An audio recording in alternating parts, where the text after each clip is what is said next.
Guys, tingnan nyo kung gano'n ako kahagard. Diyos ko, walang kuryente kagabi, kahapon. 2 p.m. hanggang alas 10 ng gabi kaya maaga kami natulog at hindi kami makaka-cellphone kasi nga baka umabot ng umaga yung brown out. So wala kaming mga phone, wala mga battery or what. So ngayon, alas 2 something na ng madaling araw, nakalimutan ko na. So nagpapump ako ngayon. What is that? Okay, enough for that ha. You still have cough ha. Sige, pizza ka karon.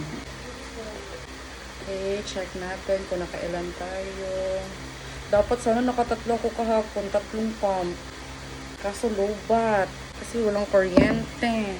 Nakakainis. Tingnan nyo, wala akong ligo. Ang haggard-haggard ko pa. Konti na lang mag-6 na. Sana makapampa tayo mamayang hapon at saka gabi para maka 3 times tayo. Or siguro 4. Sana hindi na mag-brown out. Wala kasing panotice eh. Bigla-bigla na lang nag-brown out.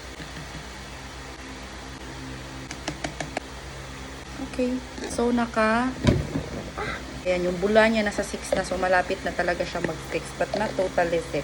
Almost. Almost is never enough. Kita-kits later. Hi! 5:36 ng January 3. At wala pa rin akong ligo. Ngayon, maliligo na ako.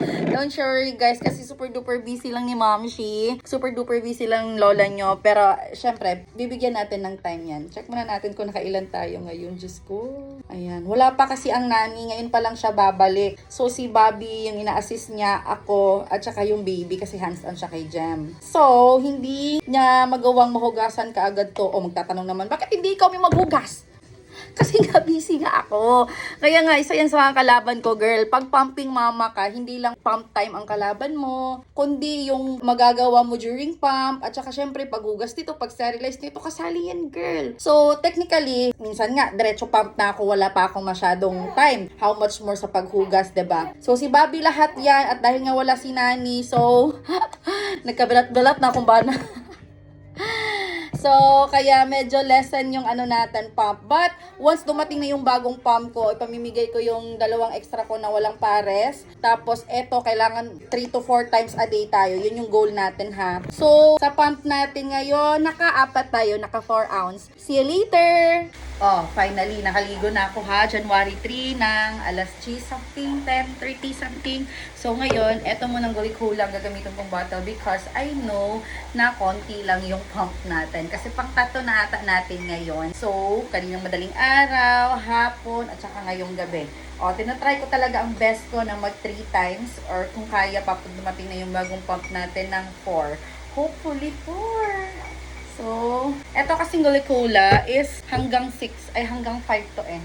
5. So, sayang naman yung mga bottles natin na malalaki. If ever, sila yung paglalagyan ko. Kasi, konti lang naman yung pump. Pero, na-inspire kasi ako ulit because someone commented on my video, pumping session pa rin sa TikTok. Sabi niya, nag-8 magic something daw kako siya. Tapos nung time na na-busy siya, naging inconsistent. So, bumaba, pamunti yung supply niya. And now, binalik niya ulit. It's really awesome because per booby, nakaka 5 ounce. So, imagine, kung 8 times a day, tapos 5, and that's 10. So, 8 times 10, that's 80 ounce. Diba? Anyways, hindi siya nakaabot ng 5. As what I have told you, yung isang bottle nito is hanggang 5 ounce siya.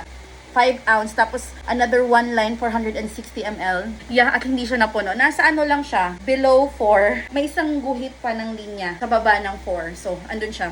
Anyways, see you tomorrow!